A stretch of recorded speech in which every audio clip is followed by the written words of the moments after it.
The winter of 1944 descended upon Europe with a crushing, suffocating weight. The Third Reich, once a sprawling empire that stretched from the Atlantic to the Volga, was collapsing in on itself. The Allies were pushing from the beaches of Normandy. The Soviets were grinding relentlessly from the east. To the casual observer, the war's conclusion seemed inevitable, a mere matter of logistics and time. But within the high-security intelligence bunkers of London and Washington, the mood was not one of triumphalism, but of acute, paranoid vigilance. The Allied commanders knew something the public did not. A wounded beast is most dangerous in its final throes. As the Luftwaffe's conventional strength evaporated, German engineering turned toward the esoteric, the radical, and the terrifying. The Wunderwaffen, wonder weapon, were not just propaganda. The V-1 buzz bombs and V-2 ballistic missiles were already raining death on London. The Me-262, the world's first operational jet fighter, was slicing through Allied bomber formation. It was in this atmosphere of technological dread that Allied intelligence first spotted it. The discovery did not happen in the cockpit of a fighter plane engaged in a dogfight, nor on a chaotic battlefield. It happened in the quiet, chemical-smelling darkness of the Allied Central Interpretation Unit, ACIU, at RAF Medmenham. Here, thousands of miles of aerial film, taken by daring Spitfire and Mosquito reconnaissance pilots flying unarmed over the heart of Germany, were analyzed by a small army of stereoscope operators. It was late November 1944. A reconnaissance Mosquito from the 540 Squadron had conducted a high-risk, high-altitude sweep over a lesser-known testing facility in the Austrian Alps, a site previously disregarded as a secondary logistics hub. The pilot had snapped a sequence of images through a break in the heavy cloud cover before turning for home, chased by flak. When the film was developed and placed under the magnifiers, a young photo interpreter froze. Parked on a remote, snow-swept taxiway, far removed from the conventional hangars, was a silhouette that defied every identification chart in the RAF handbook. No visible armament. There were no gun port, no bomb bays, no external hardpoints for rocket, no previous record. It did not match the profile of the Me-262, the Arado AR-234 bomber, or the rocket-powered Me-163 Comet. No known production orders. The spies inside the German forced labor camps had never whispered a word of a frame like this. It was a ghost, a machine that had appeared out of the ether. The immediate reaction was skepticism. Was it a decoy, a wooden mock-up designed to draw bombers away from real targets? But the shadows cast by the winter sun revealed complex landing gear struts and a canopy glinting with the specific refraction of pressurized, multi-layered glass. Decoys were not built with pressurized cockpits. Then came the confirmation that turned curiosity into ice-cold fear. Hundreds of miles away, at Bletchley Park, the codebreakers of Ultra intercepted a high-priority, heavily encrypted transmission beaming from the facility to Berlin. It was a single line, authorized by a high-ranking Luftwaffe general, buried amidst routine logistics chatter. Prototype flight successful. Effects classified. Altitude ceiling exceeded. The message was chilling in its vagueness. It didn't report a target destroyed. It didn't report a speed record. It reported effects. The aircraft hadn't fired a shot. It wasn't assigned to any known fighter squadron, Jagdgeschwader, or bomber wing Kampfgeschwader. Yet, within hours of the photo reaching the desk of the Director of Air Intelligence, the ghost plane instantly became a priority target. The Allies didn't know what it was. They didn't know if it was a weapon, a transport, or a surveillance craft. But they knew one inescapable fact. Germany desperately wanted to keep it secret. And in 1944, the secrets Germany kept were usually the ones capable of changing the course of history. The grainy photograph was blown up to the size of a wall map. Grain by grain, analysts tried to deconstruct the machine. The more they looked, the more confused and frightened they became. The aircraft violated the established orthodoxy of 1940s aeronautical design. The wings, they did not resemble a fighter. They were incredibly long, slender, and swept back at an aggressive angle, suggesting a design optimization for extreme altitude, perhaps the stratosphere itself. This was not a wing designed for the turning dogfights of the Western Front. It was a wing designed to climb above the war, to exist in the thin air where Allied engines choked and died. The fuselage, it wasn't built for payload. Standard bombers had thick, bulbous fuselages to accommodate bomb rack. Fighters had compact, muscular frames to house ammunition drums and fuel. This machine was needle-thin, almost fragile. Its nose was elongated and glassed in, but not for a bombardier. It looked like a needle meant to thread the atmosphere. The engine layout, this was the most baffling element. It didn't match any known Luftwaffe design. There were no propellers,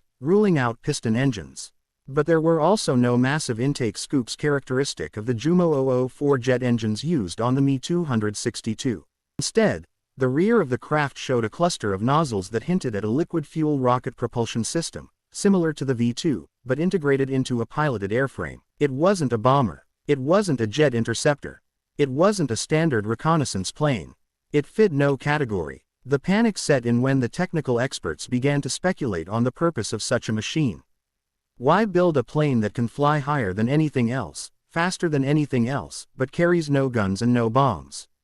One British engineer, a senior analyst who had spent years studying captured German technology, wrote a report that circulated all the way to Churchill's desk. His conclusion was stark and terrifying. The architecture of this craft suggests it is not a combatant in the traditional sense. It is a delivery system.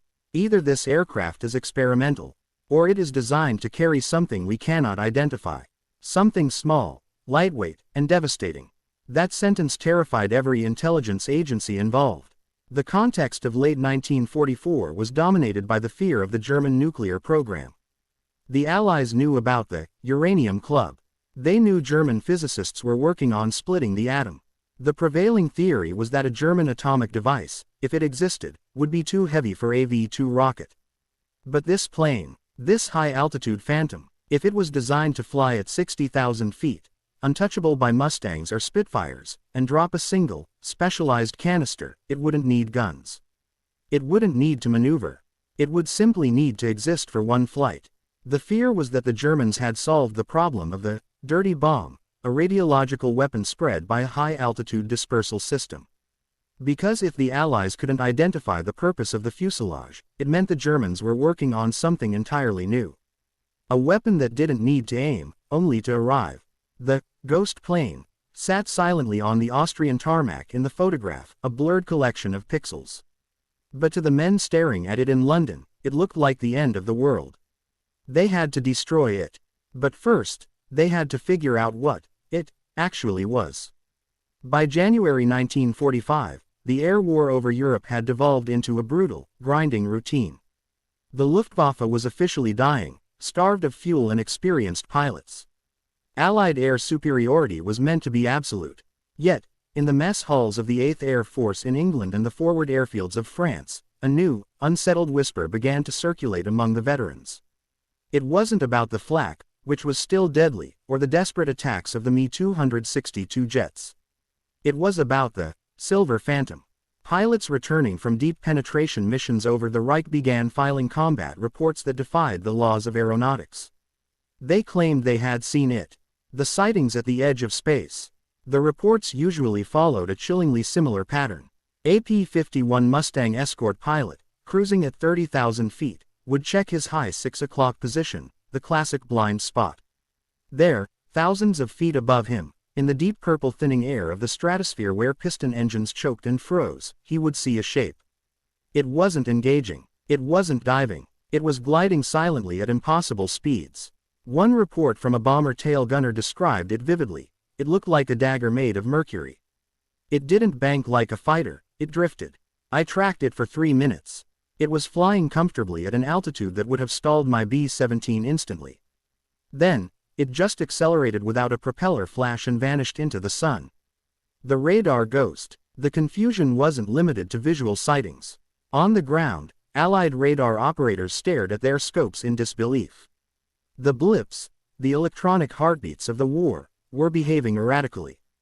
The mystery craft would appear suddenly on radar, then vanish. It would register a solid return, indicating a large metallic mass, only to ghost off the screen as if it had engaged a cloaking device. In reality, analysts later theorized the aircraft was utilizing early, accidental stealth characteristics due to its geometry, or perhaps climbing so rapidly it exited the radar's vertical scan cone. But at the time, to a terrified operator in a darkened truck in Belgium, it looked like teleportation. The fog of contradiction. The terror was compounded by the fact that no two pilots saw the same thing. Each report contradicted the previous one. Some insisted it was a jet. They cited the sheer velocity, comparable to the Me-262 but smoother, lacking the shuddering vibration associated with early turbines. Others swore it had no exhaust trail. At 40,000 feet, any combustion engine leaves a thick, persistent contrail of condensed water vapor. This machine often left nothing but clean air, leading to wild speculation about compressed air propulsion or even anti-gravity, a testament to the feverish state of exhausted minds. A few said it moved, like no aircraft should. One Spitfire pilot reported the object making a 90-degree turn at high speed without losing momentum, a maneuver that would have liquefied a human pilot due to G-forces. The infection of fear. These conflicting sightings fueled the fear. In the debriefing rooms, intelligence officers S2S grew frustrated. They accused pilots of combat fatigue or hallucinations brought on by oxygen deprivation. But the rumors couldn't be court-martialed. They spread through the barracks. Mechanics whispered about Hitler's final vengeance. Bomber crews scanned the upper atmosphere with dread, waiting for a weapon they couldn't understand to rain death upon them. Because nothing spreads faster than imagination in wartime, especially when the enemy denies everything. The Luftwaffe never mentioned the plane on the radio. There were no propaganda broadcasts boasting of it. Just silence. And in that silence, the Allies filled the void with their worst nightmares. For 3 months, the Allied High Command diverted significant resources to hunting a ghost. Reconnaissance flights were rerouted. Bombing priorities were shifted to target suspected underground research bunkers. The mystery plane was consuming Allied time, fuel, and attention, all without firing a single bullet. Then, the breakthrough came. In the spring of 1945, as Allied ground forces swept into western Germany, they overran a secluded airfield near the Austrian border. The retreating SS had torched the hangars, leaving behind twisted metal and burning documents. But they had left something else behind. A man. The witness. A captured German test pilot, found hiding in a farmhouse cellar nearby. He was exhausted, injured from a bailout, and deeply cynical. For days, he sat in an interrogation chair, refusing to talk to the British intelligence officers. He gave only his name, rank, and serial number, staring at the wall with the 1,000-yard stare of a man who has flown too high, too often. The interrogators tried threats. They tried deals. Nothing worked. Finally, in a moment of desperation, a colonel from the U.S. Army Air Forces slid a black and white folder across the table. He opened it to reveal the grainy, high-altitude reconnaissance photo of the mystery silhouette on the tarmac. "Tell us about this," the colonel demanded. "Is it atomic? Is it biological?" The reaction. The pilot looked at the photo. His eyes widened, not in fear, but in recognition. And then, he did something that unsettled the interrogators more than silence. He laughed. It wasn't the nervous laughter of a man caught in a lie. It wasn't the defiant laughter of a fanatic Nazi. It was a dry, hollow, genuinely amused sound. It was the laugh of someone who knew a secret nobody else understood, the laugh of a magician watching the audience gasp at a simple sleight of hand. He leaned back, lit a cigarette offered by the guards, and looked the colonel in the eye. "You have been hunting this?" he asked, pointing at the photo. "You have been rerouting your bombers for this?" "We know it's a weapon," the colonel insisted. "What is the payload?" The revelation. The pilot exhaled a cloud of smoke and smiled. "It was never meant to fight. It was meant to scare you." The room went silent. The Allies were stunned. The translators exchanged confused glances. What kind of aircraft is built purely to intimidate? In total war, you build weapons to kill. You build interceptors to shoot down bombers. You don't build complex, high-altitude machinery just for show. The pilot continued, enjoying the confusion. Its mission was psychological. You were meant to see it. And panic about what we might be building next. He explained the terrifying logic behind the project.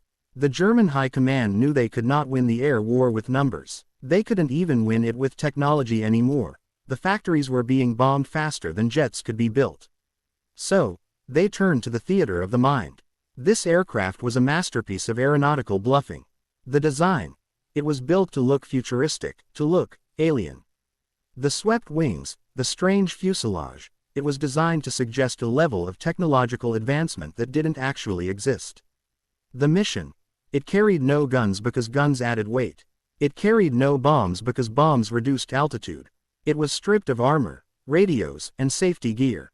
Its only purpose was to fly higher and faster than anything else, to appear on Allied radar, to be spotted by reconnaissance planes, and then to run away. The goal? It was a distraction. Every hour Allied analysts spent studying grainy photos of this plane was an hour they weren't studying the real V-2 launch sites. Every squadron of P-51s sent to patrol the stratosphere for ghosts was a squadron not strafing German supply trucks. "We knew you photographed it," the pilot said softly. "We left it out on the tarmac on purpose. We wanted you to wonder. We wanted you to be afraid." The colonel stared at the photo.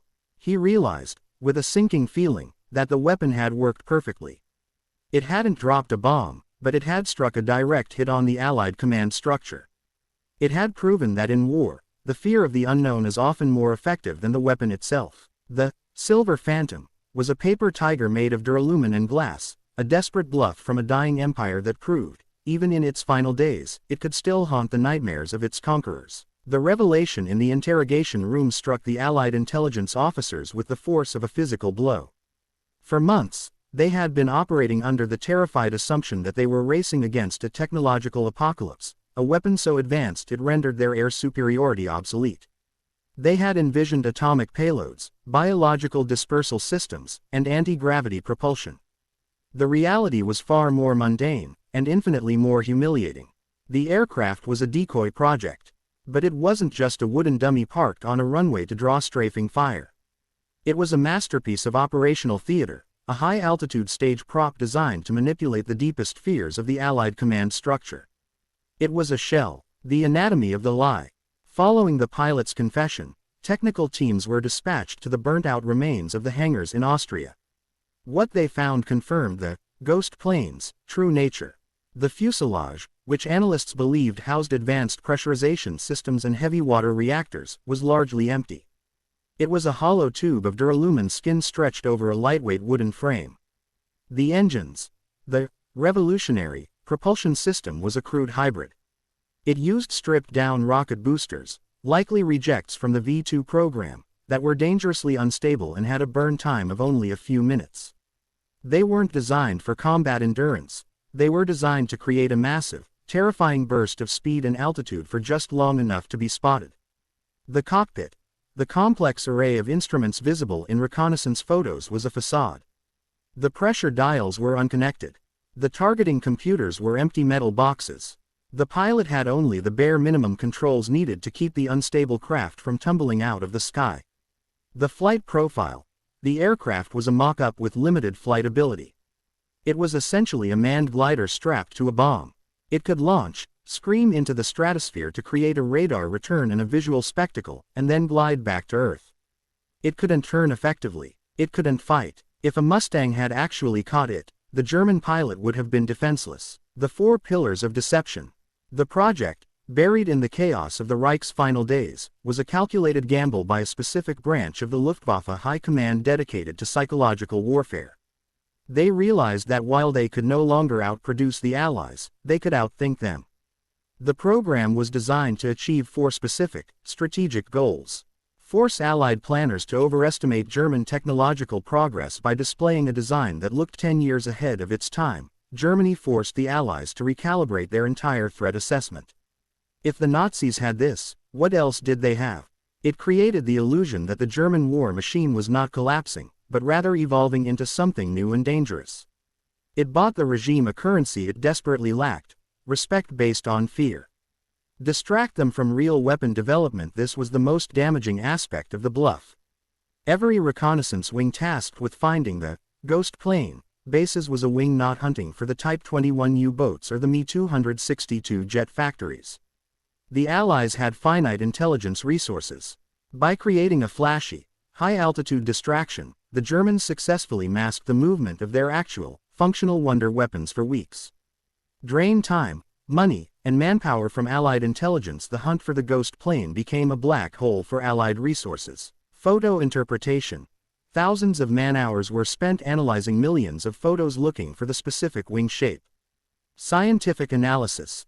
Top physicists were pulled from the Manhattan Project and radar development to theorize about the propulsion system of a plane that barely worked. Strategic bombing. Dozens of bombing raids were diverted to strike suspected infrastructure related to the project, dropping thousands of tons of explosives on empty Austrian valleys while real synthetic oil plants continued to operate nearby. 4. Spark internal panic about unknown threats. The psychological toll was immense. The unknown is always more terrifying than the known. The mere existence of the plane sowed discord between Allied commanders. The British wanted to bomb it, the Americans wanted to capture it, the Soviets were terrified it was being used against them. It created friction and hesitation in the Allied decision-making loop. And unbelievably, it worked. The history books often focus on the tangible victories, the bridges taken, the bunkers destroyed. But the story of the Silver Phantom is a testament to the power of the intangible. The Allies spent months hunting a plane that had no guns, no bombs, no combat role, and no future. They chased a shadow across the sky, terrified of its bite, never realizing that the beast had no teeth. Ghost plane was the ultimate weapon of the losing side, a mirror held up to the enemy's own paranoia, proving that even as the walls closed in, the Third Reich could still command the attention of the world, not with firepower but with a well-told lie. The physical reality of the Silver Phantom, or the Lufttauschung air deception project, as it was buried in the Luftwaffe archives, was pathetic. It was a machine of plywood, erratic rocket fuel, and bravado. If a stiff wind had caught it on the runway, it might have disintegrated. If a Spitfire pilot had decided to simply open fire instead of gaping in awe, the illusion would have shattered into a cloud of splinters and burning dope. Despite being harmless in combat, however, it achieved something far more powerful than any conventional bomber or jet fighter. In the final, desperate calculus of total war, a weapon's effectiveness is not measured solely by the tonnage of explosives it drops or the number of enemy aircraft it downs. It is measured by the disruption it causes to the enemy's will and the resources it forces the enemy to waste. By this metric, the Silver Phantom was one of the most successful weapons of the European theater. It manipulated the enemy's fear. The year 1945 was a unique psychological landscape. The Allies were winning, yes, but they were exhausted. The V weapons, the V-1 Buzz bomb and the V-2 ballistic missile, had traumatized the British public and the Allied command. They proved that Germany, even while dying, could reach out and strike with invisible, unstoppable hands. The V-2 arrived without warning. The first sound you heard was the explosion that killed you. This trauma created a fertile soil for paranoia. When the Silver Phantom appeared, gliding silently at 50,000 feet, Allied intelligence did not see a glider. They saw the next evolution of the V-weapon terror.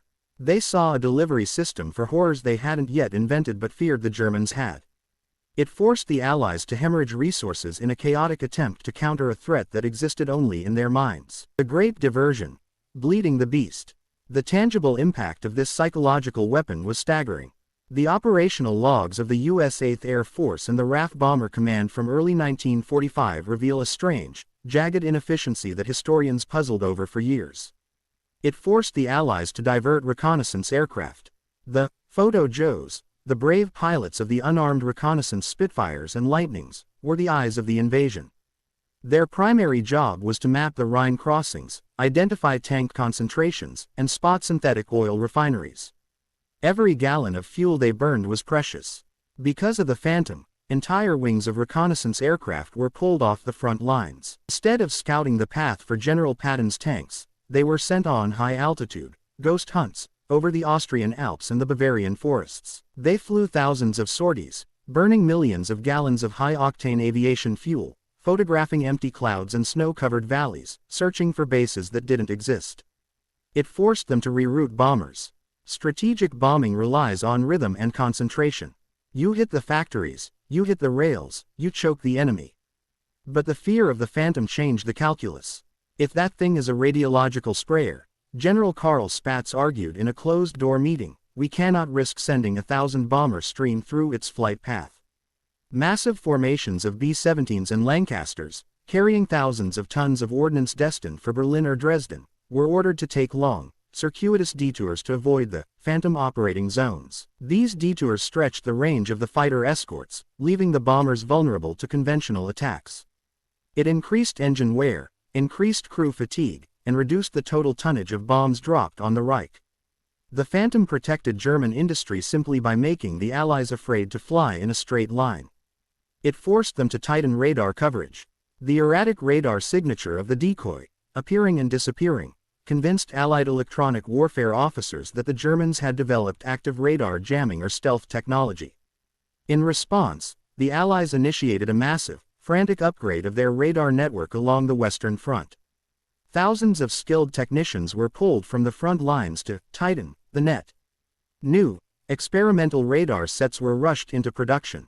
Analyzing the ghost echoes became a priority over tracking actual Luftwaffe sorties. The Allies were ghost-busting with billion-dollar technology, while German tanks moved unobserved through the gaps in the coverage. It forced them to rethink invasion timelines. Perhaps the most damaging effect was on the strategic calendar. The crossing of the Rhine, the final dagger into the heart of Germany, was a delicate operation. It required absolute air superiority. Intelligence reports suggesting that Germany possessed a high-altitude unstoppable bomber caused Allied planners to hesitate. "We cannot bridge the Rhine," a SHAEF memo noted, "until we can guarantee the bridgeheads are safe from high-altitude interdiction." The invasion didn't stop, but it stuttered. Supply depots were dispersed to minimize damage from a theoretical super weapon. Anti-aircraft batteries were pulled back from the front to guard headquarters in Paris and London. The momentum of the greatest army in history was slowed by the shadow of a glider. The analysis of nightmare. In the windowless rooms of the Allied Central Interpretation Unit, the mood was grim. Men and women with magnifying glasses stared until their eyes watered, trying to find the flaw in the weapon. They couldn't find it because they were looking for engineering, not psychology. One senior analyst, a man who had spent the entire war dissecting the secrets of the Luftwaffe, finally broke the code, not by looking at the plane, but by looking at the reaction to it. In a final report that was classified for decades, he wrote the epitaph of the entire affair. Its danger was not in what it could do, but in what we imagined it could do. He realized that the aircraft was a blank canvas. The Germans had provided the shape, but the Allied intelligence agencies had provided the paint. The British feared it was a delivery system for nerve gas. The Americans feared it was an atomic bomber. The Soviets feared it was a surveillance platform mapping their advance. Each nation projected its own deepest insecurity onto the silent silver wings. The Germans didn't need to build an atomic bomb, they just needed to build a shape that looked like it could carry one. The lethality of doubt. The aircraft never fired a shot. It never dropped a munition. It likely never even completed a fully controlled flight without risking the pilot's life. But it made the Allies question everything they thought they knew. If the Germans could build this, what else were they hiding in the Alpine redoubts? Was the National Redoubt, the mythical last stand in the mountains, real? Were there underground cities? Were there more V-weapons waiting? This doubt was corrosive. It seeped into the minds of the commanders. It made them cautious when they should have been bold. It made them defensive when they had already won. And in war, doubt is sometimes the most lethal weapon of all. A soldier who doubts his air cover will dig in rather than advance. A general who doubts his intelligence reports will hold back his reserves. A government that doubts its safety will divert vital energy to chasing shadows. The Silver Phantom was the final lesson of the Luftwaffe. It taught the world that as long as the enemy is afraid, they are never truly victorious. The aircraft itself rotted away in a burn pit in Austria, its wooden frame turning to ash. But the fear it generated, the cold, creeping suspicion that the enemy knows something you don't, survived long after the surrender was signed. It was the first weapon of the Cold War, a testament to the power of the unseen, proving that you don't need to destroy a target to neutralize it. You only need to make it afraid to move.